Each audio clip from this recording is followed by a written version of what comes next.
오늘의 말씀은 로마서 8장 14절부터 17절까지의 말씀입니다. 로마서 8장 14절부터 17절까지의 말씀입니다. 4절의 짧은 말씀이기에 우리 함께 합독하도록 하겠습니다. 함께 읽겠습니다. 무릇 하나님의 영으로 인도함을 받는 사람은 곧 하나님의 아들이라. 너희는 다시 무서워하는 종의 영을 받지 아니하고 양자의 영을 받았으므로 우리가 아빠 아버지라고 부르짖느니라. 성령이 친히 우리의 영과 더불어 우리가 하나님의 자녀인 것을 증언하시나니 자녀이면 또한 상속자 곧 하나님의 상속자요 그리스도와 함께한 상속자니 우리가 그와 함께 영광을 받기 위하여 고난도 함께 받아야 할 것이니라. 아멘. 자리에 앉으시겠습니다. 이제 담임 목사님께서 나오셔서 하나님의 자녀라는 제목으로 말씀 전해주시겠습니다. 할렐루야. 순전한 교회 주일 예배에 참여하시는 여러분 모두를 주님의 이름으로 환영합니다. 우리 인사 나누실까요? 사랑하고 축복합니다. 잘 오셨습니다. 예, 옆에 분들에게 반갑게 인사해 주세요. 마치 아는 것처럼. 예.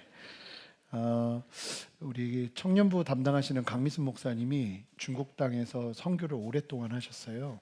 그리고 지금 학교 다니고 박사학위 가운데 계시는데 그 학교에 다니는 중국 유학생들을 대상으로 사역을 또 계속하고 계십니다. 근데 지난번에 저희 침례 받을 때 왔던 중국 형제 2명이 진짜 예수 복음도 모르고, 근데 이 친구가 한 명, 그 중에 한 명이 굉장히 이제 중국에 돌아가면은 그 나라에서 일을 해야 되는 공무원 같은 일을 해야 되는 친구인데, 이 친구가 예수 그리스도를 구주로 믿겠다고 결정하고 또 침례도 받겠다고 해서 그날 침례를 주려고 해요. 근데 좀 여러 가지로 한 사람만 주기에는 물이 너무 많고, 또 가능하다면 받아야 될 때 한꺼번에 받자 해서 좀 신청을 받으려고 합니다. 그래서 내가 아직 세례를 받지 않았다 하는 분들은 이게 이상한 게 아닙니다.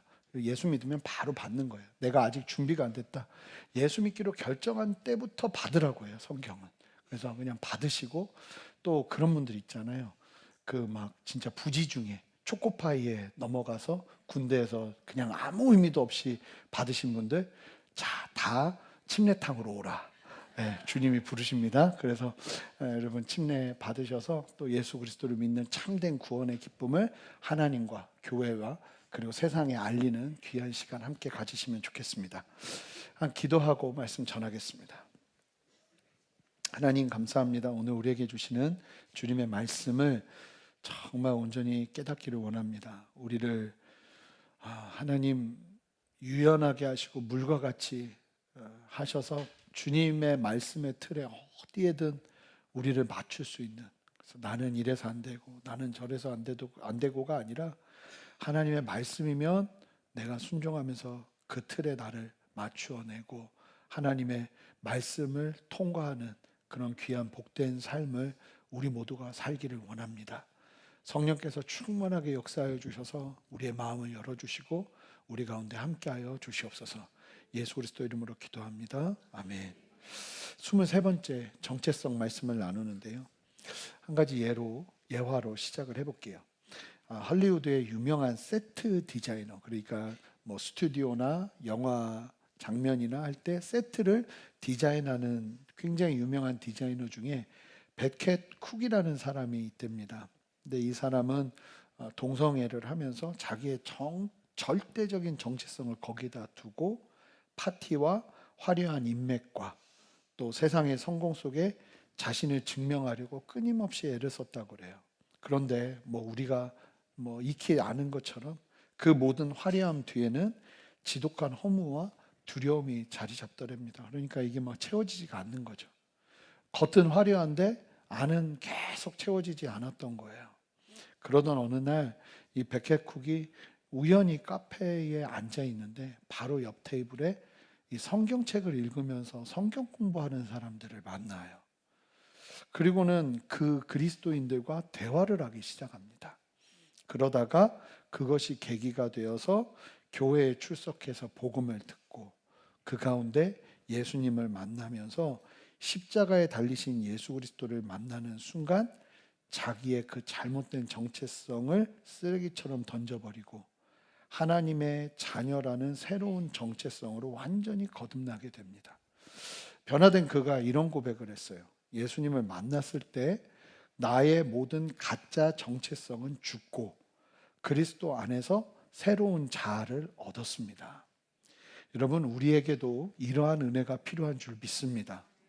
우리의 과거의 왜곡된 정체성을 버리고 하나님의 새로운 피조물로 서는 은혜, 그 역사가 저와 여러분 모두에게 필요한 줄 믿습니다.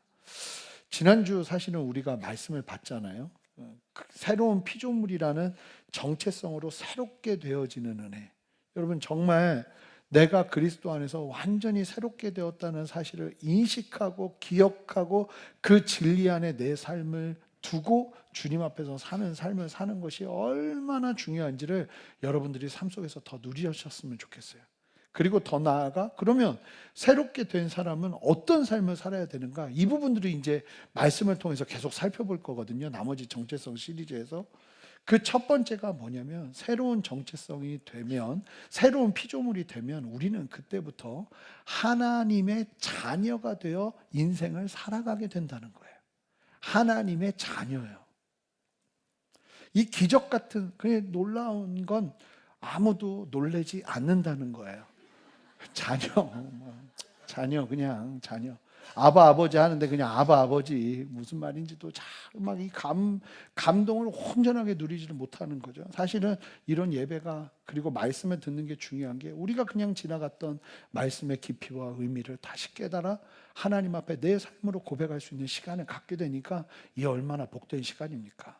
여러분, 하나님의 자녀가 되는 권세가 우리 안에 부어지는 거예요. 기독교의 구원론과 성령론의 정수를 담는 책 하면은 신약 중에서 으뜸 로마서를 이야기합니다. 그 중에서도 우리가 읽은 로마서 8장은 복음의 영광에 가장 그 복음의 영광을 무게 있게 선포하고 있는 것으로 평가받습니다. 그래서 잘 보시면 이 로마서 8장 1절부터 이렇게 시작해요. 그러므로 이제 그리스도 예수 안에 있는 자에게는 결코 정죄함이 없나니. 그리고는요, 로마서 8장이 쭉 소개되고 마지막 39절에서 이렇게 얘기해요. 우리를 우리 주 그리스도 예수 안에 있는 하나님의 사랑에서 끊을 수 없으리라. 이 구원의 영원한 보증으로 끝을 맺으며 복음에 대해서 이야기하는데 그 딱 중간에 이 8장의 중심축처럼 오늘 본문 14절부터 17절이 자리 잡고 있어요. 이 말씀을 통해서 우리는 복음 안에서 구원을 받아 하나님의 자녀가 되었고 그 하나님의 자녀가 된다는 것이 어떤 것인지를 강력하게 말씀을 통해 선포하고 있는 거예요. 그래서 오늘 본문을 통해서 이 하나님의 자녀됨의 정체성을 저뿐만 아니라 여러분 모두가 누리며 서시기를 바랍니다. 자, 보시면 첫 번째, 여러분 성도는요 예수 그리스도를 믿음으로 말미암아 영이 바뀝니다. 영이 바뀌어요. 무슨 얘기냐면 무서워하는 종의 영에서, 그러니까 예수를 알기 전에 모든 사람들이 어떻게 사냐면 종의 영으로 살아요. 종의 영에서 사랑받는 양자의 영으로 신분이 완전히 바뀌게 돼요. 자, 15절 말씀을 한 목소리로 읽습니다. 너희는 다시 무서워하는 종의 영을 받지 아니하고 양자의 영을 받았으므로 우리가 아빠 아버지라고 부르짖느니라.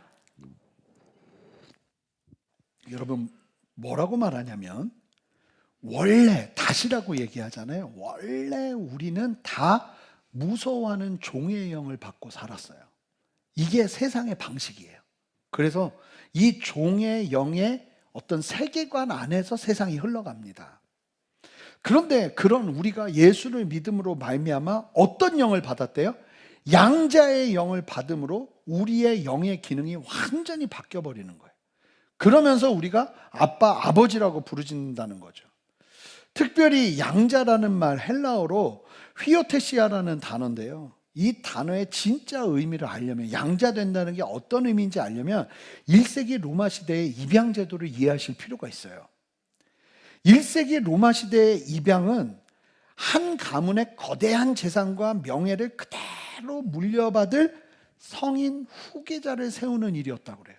그러니까 우리가 생각하는 우리 시대의 입양과는 조금 더 다른 차원이에요.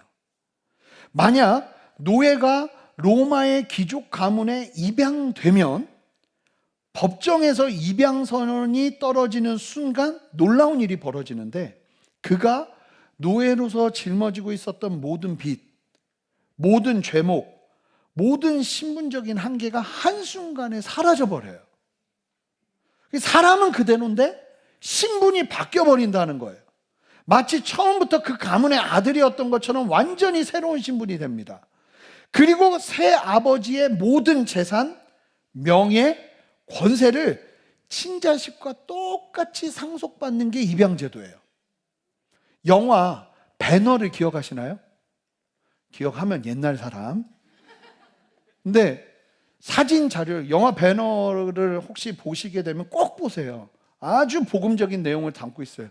어떻게 그런 영화들을 만들었는지 몰라요. 10개나 배너나 이런 영화들.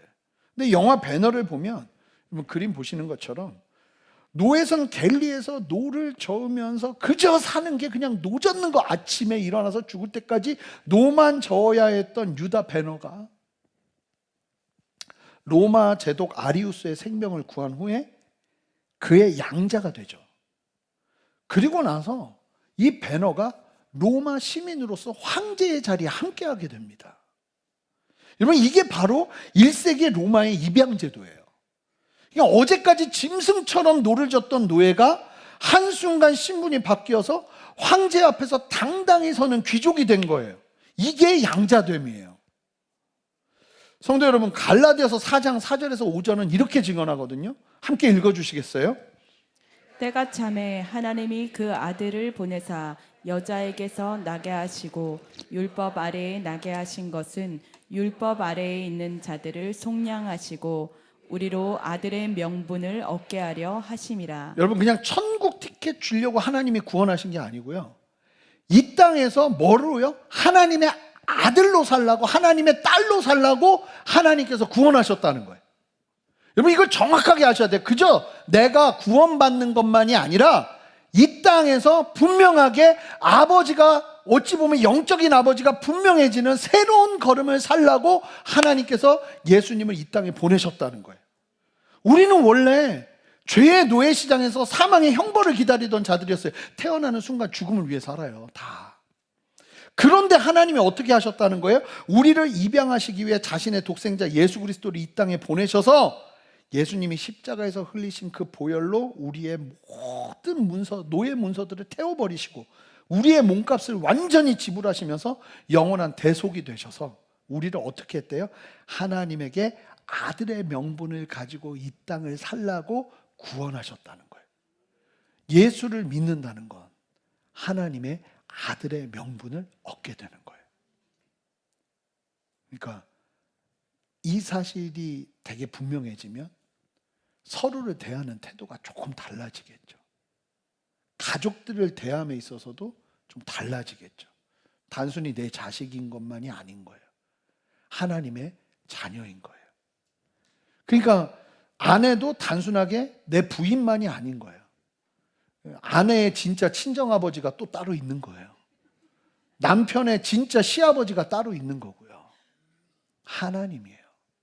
그러니까 사실은 이 삶의 태도들이 굉장히 달라지죠. 여러분, 사도 바울이요, 이 말씀을 통해서 성령 안에서 두 가지의 영을 대조시킵니다. 첫 번째, 여러분 다시 보시면 말씀을 보시면 무서워하는 종의 영, 그리고 양자의 영이에요. 무서워하는 종의 영, 양자의 영. 여러분, 교회를 다녀도 이 교회 안에서 무서워하는 종의 영 수준에서 계속 사는 사람이 있고 양자의 영으로 사는 사람이 있어요. 이 종은 어떤 사람이 종인가요? 종은요, 늘 두려움에서 삽니다. 주인의 표정 하나, 말 한마디에 가슴을 막 졸이죠. 오늘 일을 잘못하면 채찍이 날라오지 않을까? 오늘 주인의 기분을 거스르면 쫓겨나지 않을까? 여러분, 이처럼 종은요, 사랑이 아니라 두려움으로 일합니다. 두려움으로 일해요. 세상이요, 잘 보세요. 종의 영에 사로잡혀 있어요. 모든 권위 체계와 일하는 사회 구조가 종의 영으로 가득 차 있어요. 이 페이버라는 게 거의 없죠. 원수 마귀가 심은 영적인 상태인 거예요. 종의 영. 그래서 계속 두렵고 무섭고, 그래서 뭔가를 하고, 무서움을 해결하기 위해서 뭔가를 하는데 해결이 안 되고. 근데 안타까운 사실이 뭐냐면 오늘날 예수 그리스도를 구주로 믿음에도 불구하고 적지 않은 그리스도인들이 종의 영의 신앙생활을 하고 있다는 거예요. 그래서 여러분, 그래도 된다는 게 아니라, 자 보세요. 주일 예배 빠지면 하나님이 내 사업에 벌 주시지 않을까, 이런 생각이 너무 깊이 그냥 있어요, 내 마음에. 헌금을 안 하면 내 건강을 챙겨주시지 않을까? 여러분, 헌금하는 이유가 뭔가요? 이미 하나님 앞에 감사할 것들이 너무 많고, 내 삶을 인도하시는 주님 앞에 감사함으로 내 재물을 하나님께 기쁨으로 드리는 거예요. 여러분, 하나님은요, 기쁨으로 드리는 사람들 것만 받으라고 이 광야 시대의 이스라엘 백성들 성막을 만들어야 되는데도요, 이 성막의 기물을 만들 금과 은을 보내야 돼요. 노예로 살던 사람들이 금과 은이 얼마나 귀해요. 근데 그걸 바치는데도 어떻게 바쳐야 되냐면 이러고 바쳐야 돼. 웃어야 돼. 일단 찡그려 안 받아요. 이 하나님의 마음이에요. 우리가 뭔가를 위해서가 아니라 이미 우리를 위해 모든 것을 다 하신 주님께 감사함으로 드리는 거예요. 기도를 게을리하면 진짜 큰일 나지 않을까? 마치 우리를 감시하다가 잘못하면 곧바로 나타나서 무서운 폭군처럼 우리를 막 다루시는 하나님으로 오해하는 거죠. 여러분, 분명히 말씀드려요. 이거는 복음이 아니에요. 이건 율법주의고 종교생활이지 진짜 신앙생활이 아닙니다. 근데 여러분 보세요. 얼마나 많은 사람들이 종의 영의 상태로 신앙생활을 하는지. 여러분, 이 종의 영의 상태에 머물면요, 어떤 일이 벌어지냐면 아무리 훈련받아도 다시 돌아가요. 아무리 감동을 받아도 다시 돌아가요. 율법의 굴레 안에서 벗어나지를 못해요. 바울이 분명히 선포하는 게 뭐냐면 15절, 너희는 다시 무서워하는 종의 영을 받지 아니하고, 그러니까 두려움이 그들의 모든 기반이에요. 무서워서, 두려워서. 양자의 영을, 그 영이 아니라 우리는 양자의 영을 받았다는 거예요. 할렐루야. 그래서 15절을 다시 한번 읽어봅니다. 함께 읽겠습니다. 시작. 너희는 다시 무서워하는 종의 영을 받지 아니하고 양자의 영을 받았으므로 우리가 아빠 아버지라고 부르짖느니라. 신분이 바뀌면 가장 먼저 무엇이 바뀝니까? 여러분, 부르는 호칭이 바뀌는 거예요. 어제까지는 하나님이 그냥 주인님 같은 분이에요. 그래서 계속 눈치 봐야 되고, 근데 우리가 양자가 되면서 하나님은 어떻게 불러요? 아빠, 아버지라고. 아바 아버지라고 그러잖아요. 아빠라는 뜻이에요. 아빠라는 표현을 하는 거예요. 근데 여러분, 놀라운 사실이 뭐냐면 구약시대 이스라엘 백성들은요, 감히 하나님의 이름이 나오잖아요. 그걸 여호와 하나님이라고 그러잖아요. 원래는 이 히브리어 원문을 보면 야훼 이런 식으로 발음을 해야 되는데, 왜 발음이 어렵냐면 원래 성경 원문을 보면 모음이 없어요. 어떻게 발음해야 되는지도 몰라. 일부러 그런 거예요. 왜냐하면 하나님의 이름을 우리의 언어로 함부로 표현할 수 없다고. 그래서 제가 이제 유학 시절에 공부할 때 이 히브리어를 공부하는데, 이스라엘에서 공부하고 오신 교수님이 가르치셨는데, 히브리어 단어가 나올 때마다 이 야훼라는 단어가 나오잖아요. 그러면 야훼라고 읽으면 안 돼요. 그러면 교수님이 막 뭐라 해요. 야훼 대신 아도나이라고 읽으라고 그래요. 함부로 하나님의 이름을 부르지 말라는 거예요. 아도나이는 무슨 뜻이냐면 주님, 이런 뜻이에요. 주님. 이 완전히 어찌 보면 제가 되게 안타까웠던 게, 이게 종된 관계 이 수준 안에서 계속 하나님을 호칭하는 거죠. 사실은 이게 구약적인 정서예요. 하나님을 아빠라고 불러? 이 배워먹지 못한 사람들이나 이 말도 안 되는, 어쩌면 돌에 맞아 죽을 수도 있어요. 그런데 마가복음 14장 36절에 보면 예수님이 십자가를 앞에 두고 기도하실 때 하나님께 아빠라고 불러요. 근데 놀라운 사실은 그 사실을 알고 있는 초대 교인들에게 바울이 로마서를 통해 편지를 쓰는데 예수님뿐만 아니라 우리 모두가 하나님을 아빠, 아버지라고 부를 수 있는 양자됨의 권세를 얻게 되었다고 이야기한다는 거예요. 막 좋아서 막 이렇게 하셔야 되는데 그런 은혜가 있기를 바라요. 하나님이 나의 아빠, 아버지가 되는 은혜가 부어지는 거예요. 여러분, 양자의 영 반대가 종의 영이라고 하는데 양자의 영의 반대에 진짜 종의 영의 실체가 뭐냐면 고아의 영이에요. 아빠가 없고 의지할 대상이 없는 거예요. 여러분 잘 보시면 말은 예수를 믿는다고 그래요. 근데 고아의 영에 사로잡혀 살아가는 그리스도인들이 너무 많아요. 무슨 얘기냐면 고아는 부모가 없어요. 그래서 자신의 생존과 안위는 누가 책임져야 되냐면 자기만 책임져야 돼요. 그래서 뭐가 두렵냐면 누구도 나를 지켜줄 수 없다는 두려움이 가득 차 있어요. 누구도 나를 채워주지 않는다는 결핍이 그 마음을 지배하거든요. 그래서 고아의 영을 가진 사람은 어떻게 살아가냐면 늘 두려움과 결핍 속에서 살아요. 그래서 자, 어떻게 사냐면 내가 벌지 않으면 굶어 죽는다. 내가 챙기지 않으면 손해보고 망한다. 아빠들은 내가 제대로 하지 않으면 우리 가족 다 끝장난다. 왜냐하면 하나님이 안 보이는 거예요. 고아의 영에 사로잡혀 있는 거예요. 그래서 내가의 강박에 시달리게 돼요.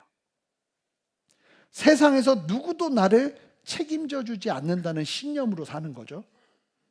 그래서 이 고아의 영에 사로잡힌 사람은 인생이 어떻게 하냐면 살아남기 위한 무한 투쟁의 장이 돼버려요. 사람을 만나도 진심으로 사랑하기보다 그렇다고 표현하는 건 아니에요. 근데 내 마음속에서는 이용 가치를 먼저 따지고 일을 해도 사명감보다 생존이 먼저고 심지어는 하나님도 이용 가치를 따지면서 필요에 의해 붙잡을 뿐이에요. 그러다 보니 교회에 와서도 마음 깊은 곳에는 평안이 없고 불안과 비교가 가득한 거죠. 여러분, 솔직하게 지금 여러분들에게 묻고 싶어요. 여러분, 혹시 여러분들의 신념 중심에 내가 알아서 하지 않으면 나는 끝장난다는 생각이 가득 자리 잡고 있지는 않나요?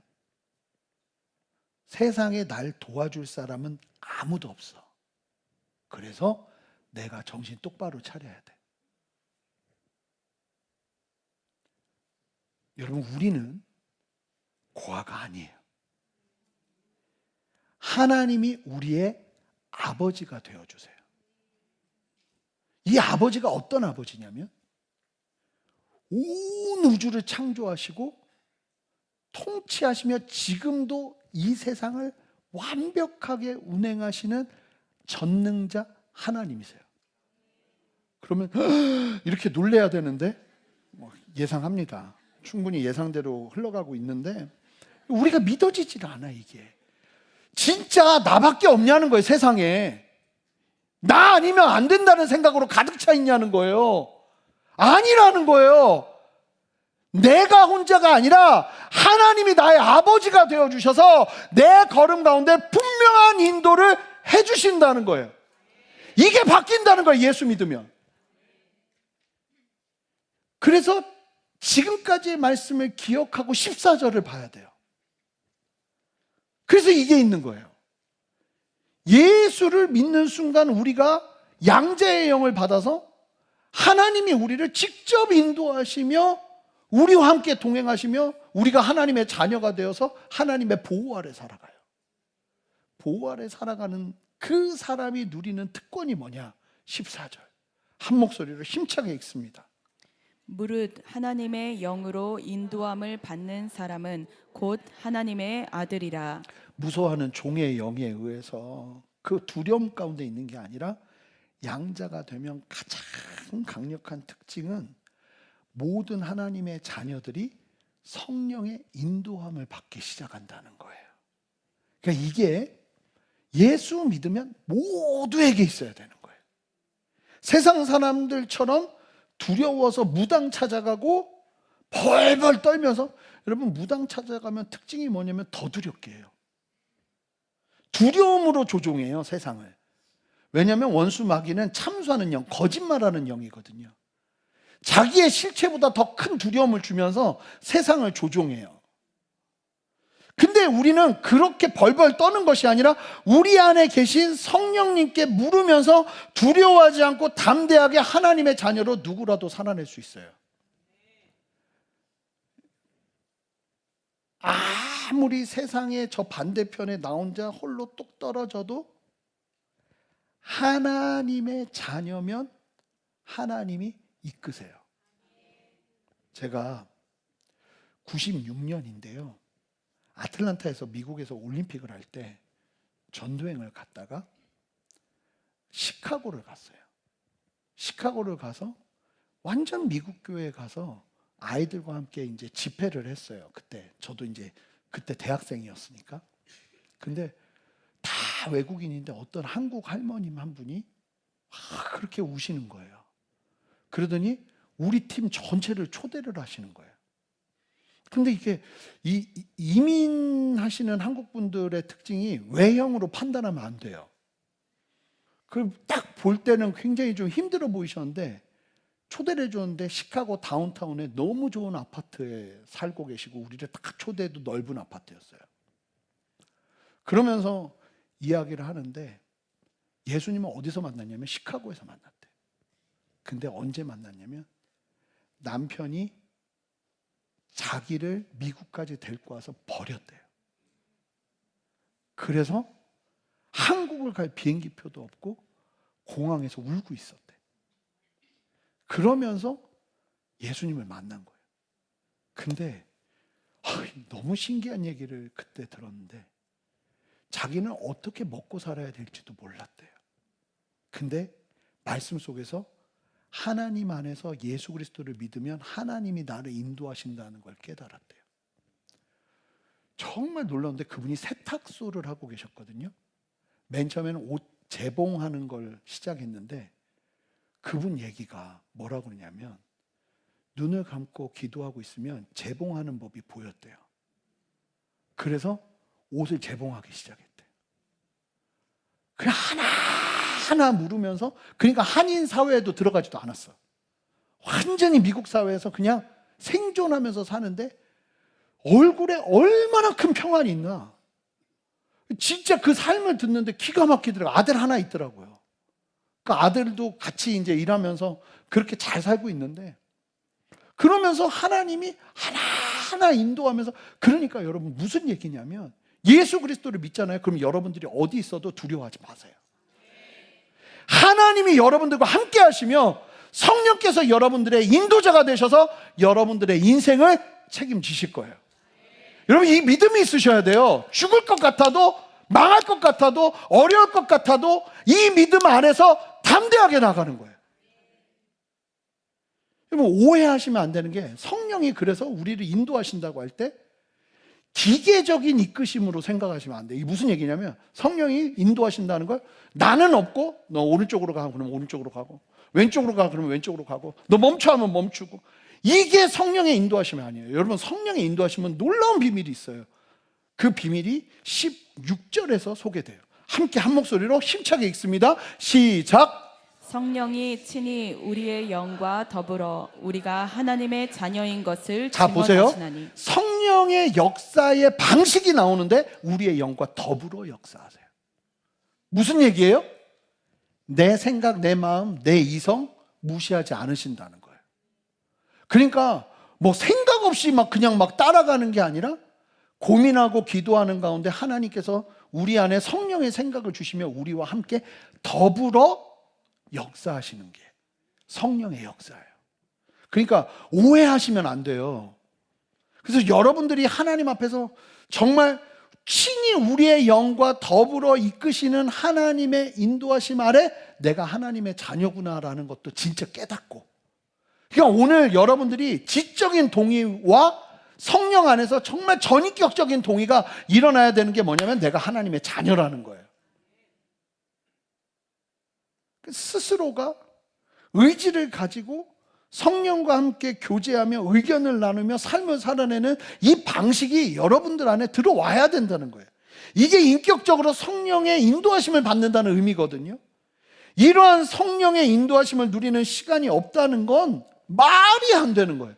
그럼 어떻게 사는 거예요, 도대체? 어떻게 사는 거예요? 반드시 있어야 돼요. 그래서 이 신분의 변화가 우리의 동기, 우리를 살아가게 하는 삶의 동기를 완전히 뒤엎어 버리는 거예요. 그래서 우리는 어떤 동기로 사는가? 많은 신학자들이, 예수 믿는 사람들은 왕국의 동기로 산다는 거예요. 왕국의 동기. 여러분, 종은 어떻게 일합니까? 처벌을 피하기 위해, 삭스를 받기 위해 억지로 일합니다. 종은 늘 물어요. 주인이 나에게 무엇을 요구하지? 어디까지 해야 욕먹지 않지? 이런 걸 물어요. 저는 이 종의 영을 아르바이트의 영이라고 말하고 싶어요. 제 딸이, 저희 첫째가 요즘 이제 학교 가기 전에 아르바이트를 하는데 옷가게에서 일을 해요. 근데 얘가 이 손님이 많은 걸 두려워해요. 종의 영에 사로잡혀 있는 거죠. 너무 안타까운 거죠. 만약에 생각해 보세요. 아르바이트 하는 직원이 정말 양자의 영을 가지고 하나님의 부르심 아래서 여기를 주인의식을 가지고 움직여요. 그러면 눈에 띄겠어요, 안 띄겠어요? 띄게 돼 있어요. 그래서 일부 때 앉아 있는데 이 얘기를 했으니까 새겨 들어갔겠죠. 안 되는 거예요. 그냥 삶을 다 그렇게 살아요, 우리가. 그냥 누구 밑에 있고 그 사람에게 그냥 종속돼서, 여러분, 우리는 누구 밑에 있지만 진정한 종속은 하나님 외에는 없어요. 생계 유지가 우리의 목적이 아니라 사명 완수가 우리의 목적이고, 자기 보호가 목적이 아니라 아버지의 영광이 우리의 목적인 거예요. 이렇게 인생의 우선순위가 완전히 재조정돼야 참된 은혜의 걸음을 성도답게 걸어낼 수 있는 거예요.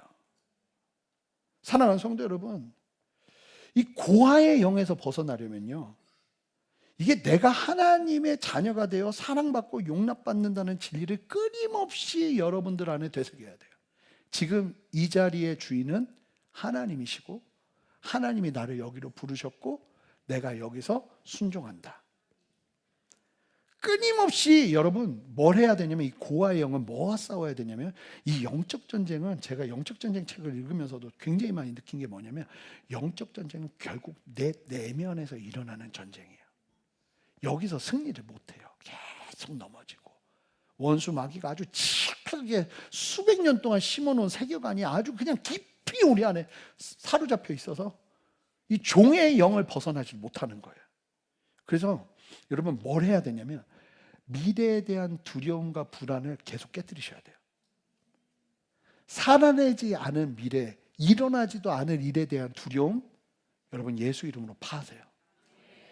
주님 안에서 철저하게. 그래서 내가 하나님의 자녀라는 사실을 깨닫고 하나님의 부르심 안에서 이 땅을 최선을 다해 사는 거예요. 그럼 오해하시면 안 돼요. 하나님의 자녀가 됐다고 해서 모든 일이 다 쭉쭉쭉 풀리고 이런 게 아니라는 거예요. 선교사님 만났는데 선교사님이 기가 막힌 얘기를 하더라고요. 청년 하나가 경찰 시험 보려고 공무원 공부를 열심히 하고 있었대요. 근데 이 선교사님이 은사가 있었어요. 그래서 대언의 은사가 있는데 그 은사를 가지고 이 청년한테 기도를 해준 거예요. 뭐라고 기도했냐면, 형제, 경찰로 하나님이 부르셨다고. 어떻게 됐는지 아세요? 제가 충격을 받았어요. 어떻게 됐는지 아세요? 얘기 듣는데 그때부터 경찰 시험 공부를 멈췄대요. 왜요? 난 될 거니까. 된다고 했잖아요, 하나님이. 그때부터 공부를 멈췄대요. 그리고는 시험을 봤는데 결과가 어떻게 됐겠어요? 당연히 떨어지죠. 근데 더 놀라운 건 거기서부터 묶이기 시작하고 떨어지니까 하나님께 원망하기 시작하면서 혼자 막 하나님 가만히 있는데 혼자 막 잘못 그러니까 해석이 굉장히 중요한 거예요, 여러분. 성경의 말씀이나 하나님의 진리를 잘못 해석하면 인생 망가져요. 그 진리 안에서 분명하게 바라보면서 경찰로 하나님이 부르셨다면 내가 할 수 있는 거, 성령과 내 영이 더불어 움직이는 거거든요. 최선을 다하는 걸음 가운데 가는 거예요. 제가 목회를 하나님이 인도하실 거라고 해가지고 하루 종일 아무것도 안 하는 게 아니라 정말 저도 최선을 다해서 말씀 준비해요. 정말 최선을 다해서 한 번도 정말 원고 없는 설교 해본 적이 없어요. 새벽 예배 잠시를 하더라도 권사회를 들어가더라도 철저하게 준비해요. 내가 할 수 있는 최선을 다해요. 그러나 하나님이 하실 일을 기대해요. 그리고 하나님이 하시면 하나님께서 역사하신 거지 나의 노력이 아니에요. 여러분 이걸 아셔야 돼요. 내가 하나님의 은혜 안에서 살고 하나님의 자녀답게 산다는 건 아무것도 안 해도 하나님이 다 해주시는 것이 아니라 나의 최선을 다하는 성실 속에서 하나님께서 기름 부으셔서 역사하시는 거예요. 다윗 보세요. 아니 곰이 양을 잡아간다고 곰을 찾아가서 곰의 입에서 양을 끄집어내오는 미친 짓을 해요. 무슨 얘기인지 아세요? 정말 성실을 다했다는 거예요. 이게 내 힘으로 안 되니까 곰과 싸우려면 물맷돌 연습을 해야 되는 거예요. 계속 물맷돌 연습을 해가지고 어느 정도 수준이 됐냐면 내가 원하는 관역을 뭐든지 맞출 수 있는 수준까지 자기를 만든 거예요. 뭐 하려고요? 양 지키려고. 근데 잘 보세요. 그 작은 성실에 하나님이 기름 부으셔서 나라를 지키게 하십니다. 하나님의 기름 부으심은 너무나 분명한 거예요. 고아의 영에서 벗어나려면요, 하나님의 자녀가 되어 사랑받고 용납받는다는 진리를 끊임없이 되새길 뿐만 아니라 미래에 대한 두려움을 깨뜨리면서 하나님 안에서 참된 평안을 누리는 안식의 회복이 믿음 안에 있으셔야 돼요. 두렵죠. 여러분도 두렵지만 저도 인생에서 가장 큰 빚을 지고 살고 있기 때문에 두렵습니다. 근데 제가 거짓말이 아니라 믿음으로 분명하게 이야기하는 게 뭔지 아세요? 안 두려워요. 안 두려워요. 왜요? 하나님이 인도하시기 때문에. 그럼 안 두렵다고 아무것도 안 해요? 최선을 다하죠. 그리고 하나님의 뜻이 뭔가를 항상 찾죠.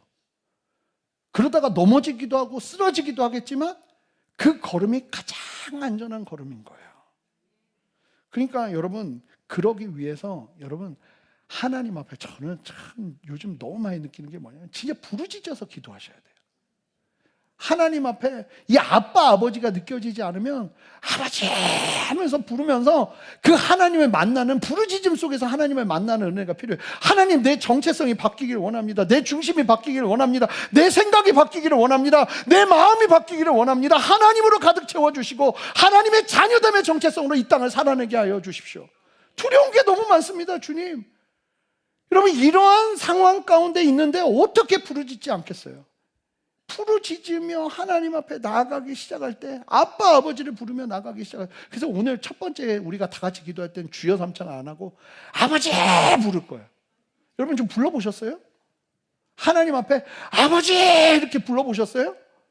오늘 불러보시면 돼요. 이제 그 영역이 확대돼야 돼요. 우리 아버지 앞에 우리는요 열심히 간구해야 조그만한 콩고물 얻는 그런 믿음의 사람들이 아니에요. 하나님의 자녀들이기 때문에 하나님이 먼저 우리가 하나님을 아바 아버지로 여기며 양자됨의 신분을 온전히 누리며 어떤 상황에서도 하나님을 의지하며 나갈 때 아무리 힘들고 어려운 고난이 찾아온다 할지라도 그 고난 속에서 이겨낼 힘과 능력을 얻게 될 거예요. 마지막으로 조금 무거운 얘기로 넘어갈 텐데 17절 말씀을 읽어보겠습니다. 여러분 잘 보시면 양자가 된다는 건 두 가지의 변화가 일어나야 돼요. 첫 번째가 하나님의 영으로 인도함을 받는다는 것이고 마지막 또 다른 하나가 17절이에요. 17절 한 목소리 읽습니다. 자녀이면 또한 상속자 곧 하나님의 상속자요 그리스도와 함께한 상속자니 우리가 그와 함께 영광을 받기 위하여 고난도 함께 받아야 할 것이니라. 아멘. 여러분, 자녀에게는 뭐가 따라오죠? 상속권이 따라옵니다. 그런데 우리가 받게 될 상속은 놀랍게도 약간의 재산이 아니라는 겁니다.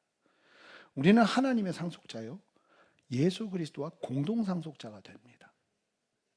그러면 세상의 상속은 형제가 많을수록 내 몫이 줄어들죠. 그러나 하나님의 상속은 정반대입니다. 그리스도께서 받으신 그 무한한 영광 전체를 우리도 함께 누려서 마지막에 보면 예수 그리스도와 함께 우리가 왕노릇을 합니다. 줄어들지 않고 나눠지지 않는 게 하나님 나라의 상속권이라는 거예요. 우주의 주인이신 그리스도와 함께 하늘의 모든 영광을 누리는 것, 이것이 우리에게 약속된 상속이에요. 그런데 오늘 본문에서 이 영광스러운 약속 뒤에 한 가지 무거운 조건을 붙이고 계세요. 이 상속을 위해 뭐라고 말합니까? 이 땅에서도 고난도 함께 받아야 한다는 거예요. 분위기가 엄숙해지고 있죠. 여러분, 그거 아세요? 아무리 여러분들이 싫어해도 와요. 일어나고 발생됩니다. 근데 이거를 끌려가듯이 받는 사람과 참여하는 사람은 하늘과 땅 차이예요. 자, 오늘 본문은 분명하게 하나님의 양자됨이 두 가지를 수반한다는 사실을 얘기해 주는데, 첫 번째가 성령의 인도함을 받는 삶을 살게 되고, 여러분 여기까지만 알아요, 사람들이. 근데 진짜 예수 그리스도의 양자가 되잖아요. 그러면 그 양자됨 속에서 우리가 똑같이 예수님이 이 땅을 사셨던 것처럼 하나님의 뜻을 위해 고난받는 삶도 살게 돼요. 아셔야 되는 게, 우리가 예수님을 믿을 때 우리는 예수님과 하나로 연합됩니다. 더 구체적으로 본다면 우리의 영과 성령이 함께 어울리며 더불어 나아가는 연합이 일어나요. 이거를 그리스도와의 연합이라고 그래요.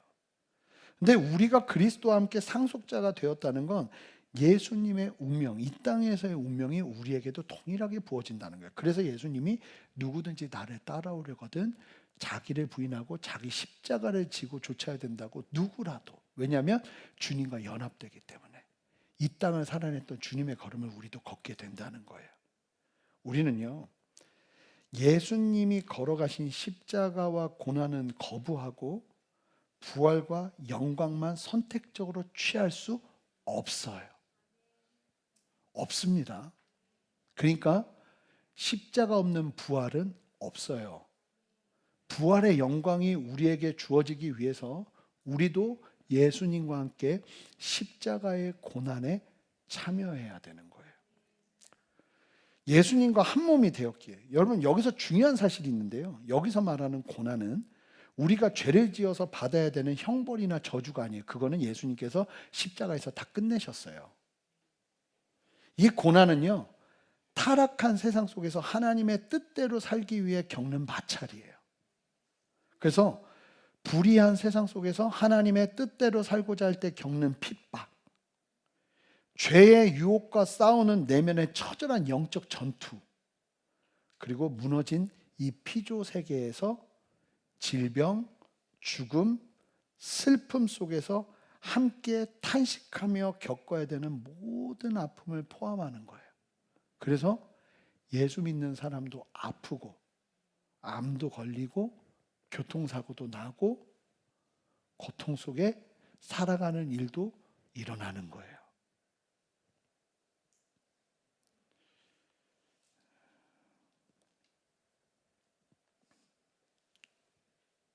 우리에게 하나님이 놀랍게도 자유의지를 주셨다는 건, 우리가 예수를 믿음으로 말미암아 이 걸음을 선택할 수 있는 특권이 주어진 거예요. 여러분, 자유의지가 이게 굉장히 놀라운 거예요. 그래서 고난을 통해서 예수님의 십자가에서 느끼셨던 마음에 우리가 참여하게 되는 겁니다. 이건 형벌이 아니라 참여예요. 형벌이 아니라 참여인 거예요. 그리고 이 고난을 통해 하나님은 우리를 장차 누릴 영광과 영광을 감당할 수 있는 존재로 빚어가세요. 그 영광을 감당할 수 있는 존재로 우리를 이 땅에서 빚어가신다는 거예요. 그러니까 여러분 딱 구원 받으면 그냥 이 땅은 그냥 다 패스.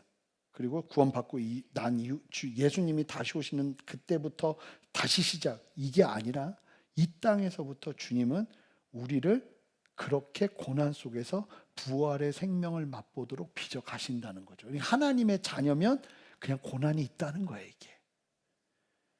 여러분, 우리가 본질상이요, 이 세상에 소망을 두고 안주하려는 경향이 있어요. 오죽하면 여러분 어제 토요일 새벽 말씀 보면 아굴이라는 사람이 하나님 앞에 기도하는 내용이에요. 잠언에서 유일하게 나오는 기도인데 마지막에 뭐라고 하는지 아세요? 하나님 앞에 두 가지를 구해요. 두 가지. 그 중에 하나가 뭐냐면 하나님 나를 너무 부하게도 마시고 너무 가난해서 하나님의 영광 가리게도 마시고 그렇게 살게 해주십시오. 사람이 악하니까 부하면 다 뭐하냐면 하나님 없다 하고 내가 하나님인 것처럼 살고 이러는 나를 보면서 이거 안 되겠는 거예요. 잘 사는 것보다 더 중요한 게 하나님의 뜻 가운데 사는 거인 거예요. 이게 우리의 걸음이어야 될 줄 믿습니다. 그러니까 내가 보니까 이거 안 되겠는 거예요. 이게 우리의 모습이라는 거예요. 참 연약한 게 우리의 모습이라는 거예요. 그래서 이 세상에 소망을 두고 안주하려는 경향이 우리 안에 그냥 기저에 잔뜩 깔려 있어요. 그런 우리에게 하나님이요, 그런 안주하려는 죄성을 뛰어넘어 하나님의 뜻을 붙잡고 살아가게 하기 위해서 고난을 허락하세요. 그래서 저는 참 기억할 때마다 이 말씀 준비하면서 보면 고난이 올 때마다 내가 주님을 더 알아갔어요. 이게 고난이 올 때 그 고난 속에서 정말 하나님이 주시는 생명을 경험하면서 주님을 더 닮아가고 하나님의 뜻 가운데 서는 거죠. 여러분, 만약에 여러분들의 인생에 찾아온 고난에 쓰러져서 넘어지고 그냥 포기해버리면요, 이게 똑같은 게 계속 찾아와요. 근데 제가 진짜 많이 하는 말이 뭐냐면 이겨내야 돼, 극복해야 돼, 이런 얘기거든요. 완전 T라고 맨날 얘기해요. 근데 아니, 이거를 극복하지 않으면 계속 어려운 거예요. 제가 젊었을 때, 지금도 젊지만 더 젊었을 때는 그 성향상 F인 분들과 대화하는 게 너무 힘들었어요. 맨날 싸워요. 그들은 맨날 무슨 말인지 모르겠는 얘기를 막 허무맹랑하게 하는 것 같고, 그리고 또 맨날 그렇게 울면서 막 얘기하고, 근데 이게 뭘 얘기하는 건지 모르겠는데 계속 그 논지가 뭐냐고 하면 막 더 큰 화가 임하고 막 이러니까 너무너무 힘든 거예요. 너무너무 힘든 거예요. 나에게 관계의 고난은, 제가 ENTJ인데 특히 NF 분들과 많이 싸워요. NF. 그러니까 막 이게 막 그 꿈과 함께 사는 분들, 이런 느낌의 분들. 근데 계속 부딪히더라고요. 그러면서 나중에는 사역이 안 되고 맨날 싸워대는 거예요. 어떻게 해요? 주님 안에서 또 그 고난을 통해서 내가 NF가 이야기할 때 같이 울기도 하고 공감도 하고, 일단 무슨 말인지 모르겠지만 끝말을 이어 말하면서 동의를 하고, 그러면서 관계하는 법을 배우는 거죠. 근데 그걸 뛰어넘고 나니까 그 다음부터 더 이상 나에게 거침돌이 안 되더라고요. 주님은요, 이거는 아주 사소한 영역이죠. 재정, 어떤 캐릭터의 사람들, 막 이 캐릭터만 내가 권위자로 만나면 막 진짜 픽픽 쓰러져요. 어떤 상황들, 환경들, 내가 예수님을 그렇게 사랑하는데도 그렇게 고난이 있어요. 맨 처음에는 이게 뭐가 이상한 줄 알았는데 말씀 안에서 알게 된 거죠. 주님이 부르시면 그렇게 고난이 있어요.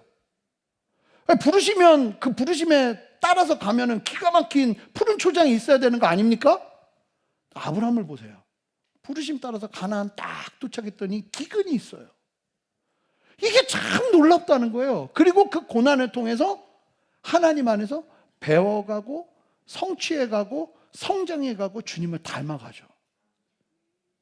참 중요한 게 마틴 루터가요, 기독교를 두 가지로 분류해요. 기독교 안에 두 가지의 신학이 있다는 거예요. 이 두 가지 신학 안에서 사람들은 움직이는데 첫 번째가 영광의 신학, 번영신학이라고 해요. 인간의 탐욕을 채워서 이 땅에서 영광만 누리려고 그래요. 이게 목적이에요. 예수를 믿는 목적이 여기에 있어요. 사실은 많은 경우가 예수 이것 때문에 믿어요. 근데 우리 교회는 1번을 지워버리는 역사가 있기를 바랍니다. 우리는 십자가의 신학이에요. 순전한 교회는 십자가의 신학이에요. 십자가의 고난을 통해 참된 부활의 생명으로 나아가는 거예요. 이게 이해가 되십니까? 고난이 찾아올 때 주님을 더 붙잡는 거죠. 주님, 이때 우리에게 주님 닮아가라고 하시는 영역이 뭡니까? 묻고 지금 보여지는 문제를 주님 안에서 해결하면서 주님과 함께 동행하며 나가는 거죠. 그러면 예수 믿는데 고난이 오면 내가 하나님의 자녀 아닌 것 같다고 절망하는 건 비성경적인 거예요. 성경은 우리가 예수 그리스도로 말미암아 고난을 받을 때 진짜 네가 내 아들이라고 말씀하고 계시거든요. 고난에 대한 분명한 시선이 하나님의 자녀된 정체성에 새겨져 있어야 돼요. 그래서 고난을 우회하거나 생략하고 영광에만 도달하는 지름길은 없다는 사실을 깨달으셔야 돼요. 저를 따라 외쳐볼까요? 고난을 우회하거나 생략하고 영광에만 도달하는 지름길은 세상에 없다. 예수님이 이 땅에서 고난받지 않으셨으면 생명이 없었던 것처럼 여러분, 예수님과 연합되어 겪는 이 땅의 고난이, 그러니까 이게 또 어떤 의미냐면 고난이 무의미한 게 아닌 거죠.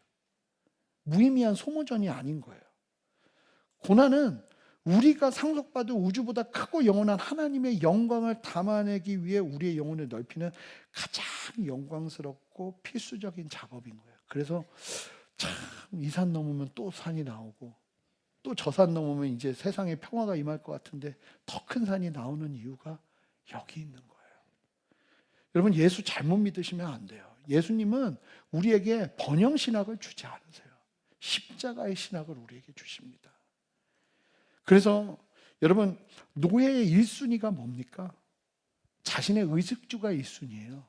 노예처럼 사는 사람들, 이 고아의 영으로, 종의 영으로 사는 사람들의 1순위는 의식주예요. 그러나 하나님의 자녀가 되면요, 우리의 1순위는 달라져요.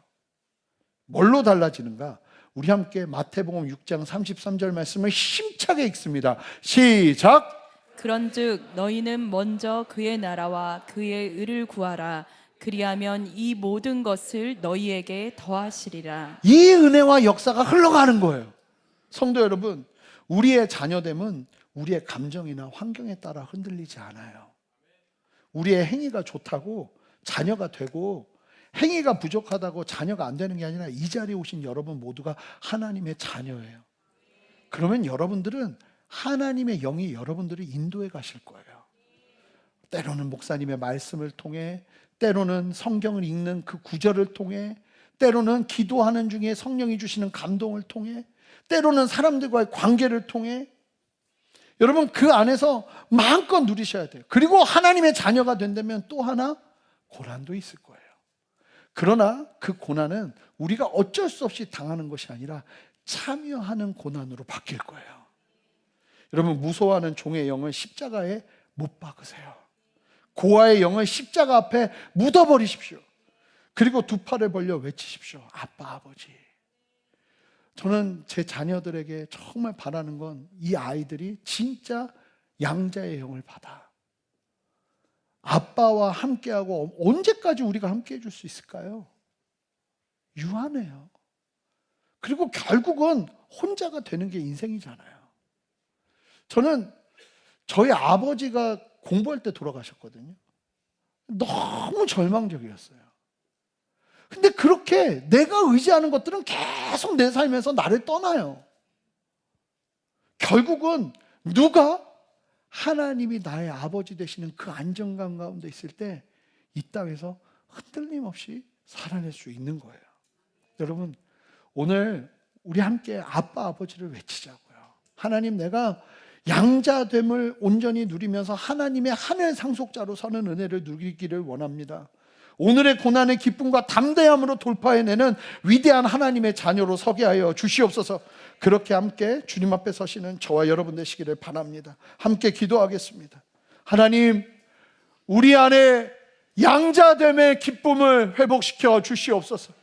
다시 종의 영을 붙잡지 않게 하시고 깨어서 일어나지 않을 일에 대한 미래에 대한 두려움을 십자가 앞에 못 박고 하나님의 아버지 되심을 신뢰하며 믿음으로 담대히 서는 우리 모두가 되게 하여 주시옵소서. 감사드리며 예수 그리스도 이름으로 기도합니다. 아멘. 다 같이 일어서시겠습니다. 우리 함께 아버지 사랑을 노래하면서 우리 주님 앞에 고백하며 나가죠. 그리고 전심으로 기도하며 나가겠습니다. 함께 고백하겠습니다. 여러분 목소리를 높여 고백하세요. 아버지 사랑 내가 노래해. 아버지 사랑 내가 노래해. 아버지 은혜 내가 노래해. 아버지 은혜 내가 노래해. 그 사랑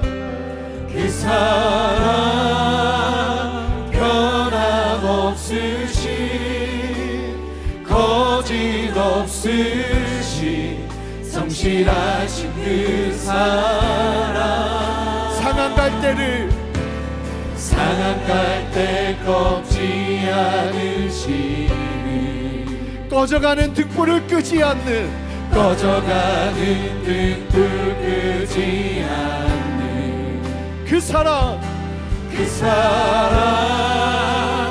변함없으신 거짓 없으신 성실하신 그 사랑 우리 그 아버지의 사랑을 노래합시다. 그 사랑 날 위해 죽으신 날 위해 다시 사신 예수 그리스도 다시 오신 그 사랑 죽음도 생명도 천사도 하늘의 어떤 권세도 끊을 수 없는 영원한 그 사랑 예수. 여러분의 두려움을 주님께 올려드리며 다시 한번 고백합시다. 아버지 사랑 내가 노래해. 아버지 은혜 내가 노래해. 그 사랑 변함없으신 거짓 없으신 성실하신 그 사랑 우리 아버지는 여러분 상한 갈대도 꺾지 않으세요. 상한 갈대 꺾지 않으시는 여러분 꺼져가는 등불도 다시 살리십니다. 할렐루야.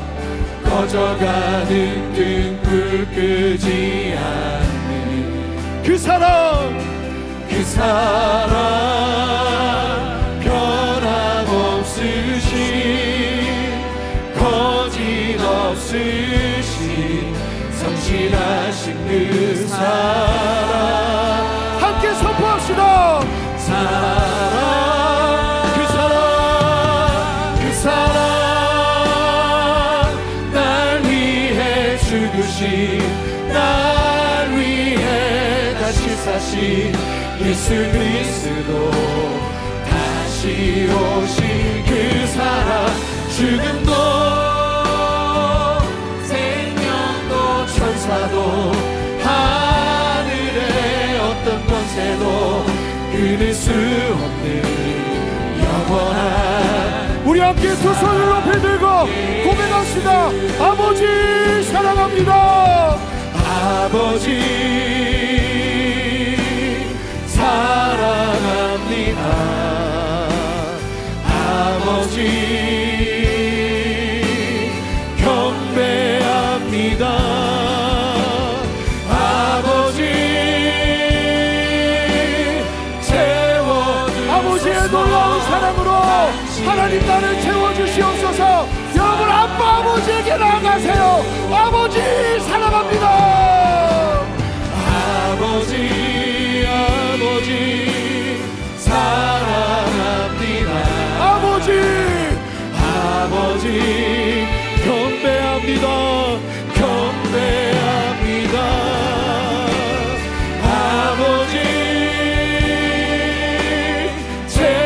채워주소서. 당신의 한 번 더 고백합니다. 아버지 사랑합니다. 이 시간 형제의 영을 부어주시옵소서. 아버지 사랑합니다. 아버지 경배합니다. 아버지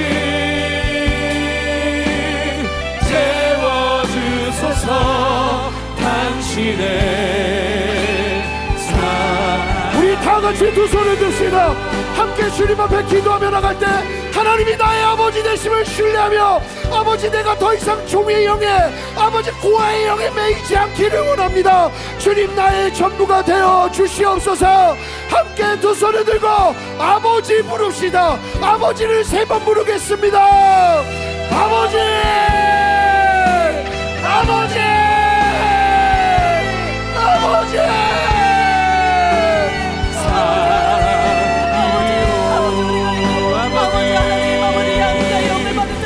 아버지 구원을 나갑니다. 아버지 종의 영에 매이지 아니하고 아버지 고아의 영에 매이지 아니하고 아버지 하나님께서 부어주신 그 양자의 영을 누릴 수 있는 자 될 수 있도록 도와주시옵소서. 우리 생각의 사슬에 매인 것들이 열어지게 하시고 하나님 우리가 어떤 영으로 살아갈지 생각하지 않을 수 있도록 도와주시옵소서. 하나님 내 마음과 내 중심과 내 믿음이 하나님의 시간 소원들이 되돌아내는 놀라운 역사에 깨달아 주시옵소서. 하나님의 영이 어머니 양자의 영이 우리 마음을 주장하게 하시고 우리의 삶을 지배하게 하시며 하나님의 영광함으로 아버지의 양자의 하여 주시옵소서. 주님 아버지의 이름을 부르며 나갑니다. 아버지 주신 아버지 우리가 누려나갑니다. 아버지 여러분, 두려워하는 종의 영이에요. 여러분들의 기저가 두려움입니까? 염려입니까? 일어나지도 않은 일에 대한 근심과 걱정입니까? 주님이 이 시간 그 모든 영역을 다 갈아엎으시는 줄 믿습니다. 주님, 이 시간 나의 중심을 새롭게 하여 주셔서 하나님이 아버지 되심을, 여러분 누구도 그 자리를 대신할 수 없어요. 돈도, 여러분이 그렇게 의지하는 자녀도, 남편도, 부모님도 그 자리를 대신할 수 없어요. 여러분 진짜 하나님의 자녀가 되셔야 됩니다. 하나님 내 두려움을 십자가 앞에 못 박습니다. 예수 십자가의 은혜로 다시 한번 우리를 살려주셔서 아버지 하나님 앞에 담대하게 그 두려움을 주님 앞에 감사와 평안으로 하나님의 자녀됨으로 바꾸는 역사를 허락하여 주시옵소서. 내가 나사렛 예수 그리스도 이름으로 명하는 것은 주로부터 오지 않는 모든 두려움들아, 두려움으로 움직이게 하는 모든 동기들아, 하나님의 은혜 아래 십자가의 보혈 아래 완전히 소멸되지어다. 하나님 새롭게 하여 주시옵소서. 함께 두 손을 들고 하나님 내 두려움을 걷어가시고 아버지 양자됨의 기쁨과 평안으로 나를 채워 주시옵소서. 함께 다시 한번 주님의 이름 한번 부르며 기도합니다. 주여 아버지 주의 이름을 부르며 나갑니다. 하나님 우리의 모든 두려움들을 주님앞에 내려놓으며 나갑니다. 모든 두려움이 아버지 이 시간 십자가에 못 박혀지게 하여 주시옵소서. 모든 두려움들이 떠나가고 아버지 하나님의 양자됨의 그 평안과 아버지 그 사랑과 축복과 그 자유함을 아버지 우리의 삶될 수 있도록 도와주시옵소서. 아버지 두려움으로 일어나는 우리 삶의 모든 동기들이 아버지 끊어지게 하시고 아버지 양자됨으로 아버지 그 양자됨의 중심으로 나아가는 저희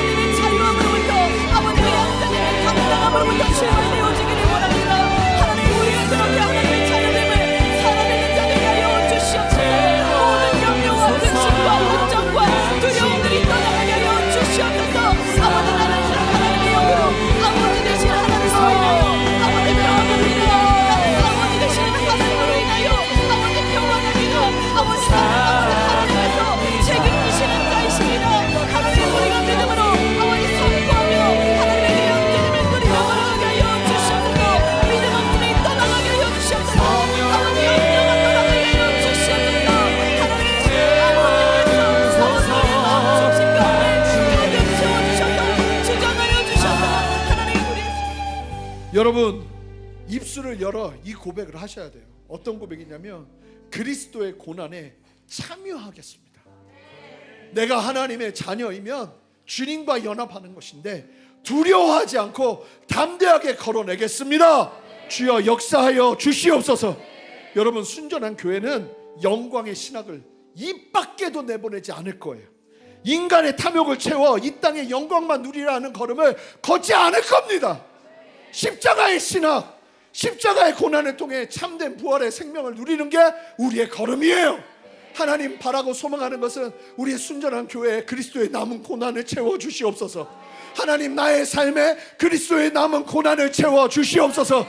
두려워하지 않고 이 믿음으로 주님 앞에 나아가기를 원합니다. 내가 주저하지 않기를 원합니다. 담대하게 하여 주시옵소서. 이 땅에 어떠함에 일이 일비하지 않게 하시고 아버지 우리의 중심이 바뀌어지게 하여 주시옵소서. 여러분 다 같이 두 손을 드세요. 하나님 이 시간 나를 다시 한번 주님의 자녀 삼으셨사오니 성령의 사람, 고난에 참여하는 사람, 이 두 가지가 내 안에 분명하게 일어나게 하여 주시옵소서. 십자가의 영광, 십자가의 신앙만이 가득한 우리 순전한 교회 되게 하여 주시옵소서. 이 땅에 대한민국의 교회들을 깨워 주시옵소서. 십자가를 부르짖는 교회들, 십자가의 영광을 사모하는 교회들, 그리스도의 남은 고난을 심어내는 교회들을 일으켜 주시옵소서. 함께 주님의 이름 한번 부르며 마지막으로 기도합니다. 주여 내가 매일 십자가에 십자가의 고난을 채워주기를 원합니다.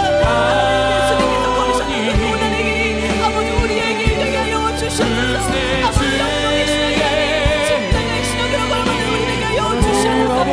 그리스도의 고난에 싸우시고 참으며 하나님 아버지 주님과 함께 아버지 하나님의 마음을 나누고 아버지 정말 하나님의 나라를 시원하게 저희의 두려움없이 주님을 바라보는 기꺼이 아버지 그 십자가의 그 고난의 길을 참여하기를 원합니다. 감사함으로 기쁨으로 나가기를 원합니다. 하나님 그 고백하는 아버지 예수님의 고난을 아버지 참여하기를 허락하여 주시옵소서.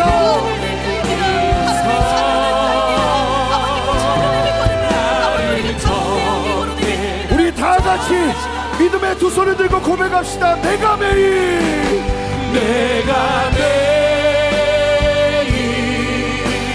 십자가 앞에 더 가까이 가오니 구세주의 흘림 구세주의 흘린 고백 비로소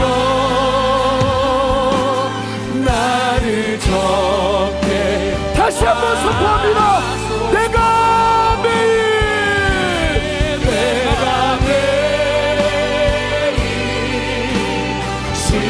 십자가에 더 가까이 가오니 구세주의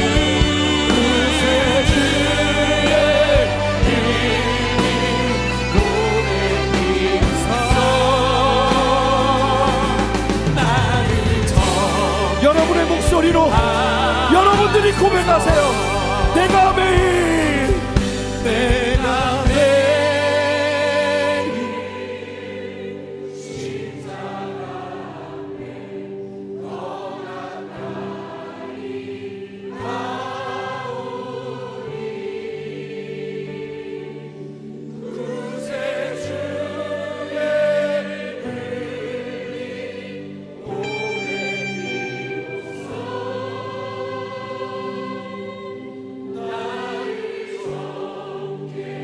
우리 한 번 더 주님이 기뻐하십니다. 우리 함께 고백합시다. 내가 매일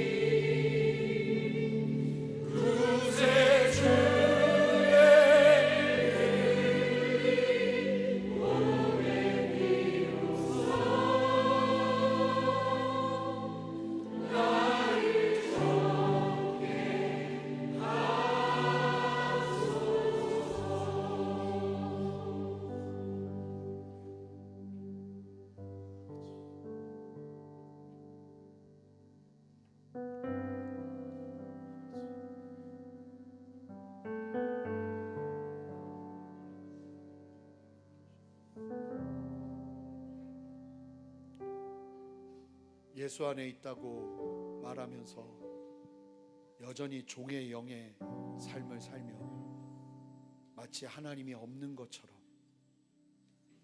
내가 나 없이는 아무것도 되지 않을 것 같은 두려움과 불안 속에 이 땅을 살아내는 그 무거운 짐을 십자가 앞에 못 박고 내가 사는 것이 아니라 내 안에 예수가 사셔서 우리를 하나님의 자녀 되게 하시며 이 땅을 최선을 다해 걸어내게 하시는 하나님의 그 놀라운 은혜의 섭리를 우리 모두가 삶의 자리에서 깨닫게 되기를 소망합니다.